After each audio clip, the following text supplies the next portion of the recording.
السلام علیکم ورحمۃ اللہ وبرکاتہ نحمدہ ونصلی علی رسولہ الکریم اما بعد۔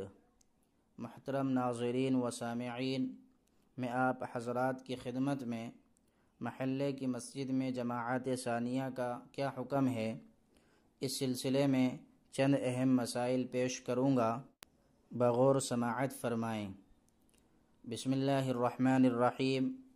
محلے کی مسجد میں اہل محلہ کے لیے جماعت ثانیہ سخت مکروہ ہے، کیونکہ اس سے تقلیل جماعت لازم آتی ہے۔ بازار یا راستے کی مسجد میں جماعت ثانیہ۔ بازار یا اسٹیشنوں کی مسجد میں اگر باقاعدہ امام اور نمازی مقرر نہ ہو تو وہاں تکرار جماعت مطلقاً جائز ہے، اور اگر باقاعدہ امام اور نمازی مقرر ہوں تو اس کے آس پاس رہنے والوں کے لیے جماعت ثانیہ مطلقاً مکروہ ہے، لیکن جو مسافر وہاں آتے جاتے ہیں ان کے لیے تکرار جماعت مکروہ نہیں ہے۔ تنگی کی وجہ سے تکرار جماعت۔ بڑے شہروں میں بہتر تو یہی ہے کہ مسجد کے علاوہ کسی قریبی ہال یا میدان میں جمع ہو کر دوسری جماعت کا اہتمام کیا جائے، تاکہ ایک مسجد میں تکرار جماعت کا محظور لازم نہ آئے۔ لیکن اگر دوسری جگہ جماعت کرنے کا انتظام ممکن نہ ہو تو ایک ہی مسجد میں دوسرے امام کی اقتداء میں ما بقیہ لوگ جمع ہو کر نماز ادا کر سکتے ہیں، کیونکہ یہاں تکرار جماعت کی علت تقلیل جماعت نہیں پائی جا رہی ہے۔ جماعت ثانیہ کے لیے اذان و تکبیر۔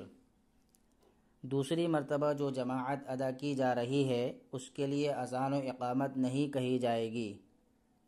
مسافرین کا مسجد میں جماعت ثانیہ کرنا۔ اگر مسافر حضرات محلے کی مسجد میں تداعی اور اذان کے بغیر باجماعت نماز پڑھ لیں تو اس میں کوئی حرج نہیں ہے، ان کے لیے مسجد کی حدود میں رہ کر جماعت ادا کرنے کی گنجائش ہے۔ تیز بارش کی بنا پر مسجد میں تکرار جماعت۔ اگر کوئی اور جگہ دستیاب نہ ہو تو بارش کی شدت کی وجہ سے ایک ہی مسجد میں تکرار جماعت کی گنجائش ہے۔ اللہ تبارک و تعالی ہم سب کو عمل کرنے کی توفیق عطا فرمائے، آمین یا رب العالمین۔ السلام علیکم ورحمۃ اللہ وبرکاتہ۔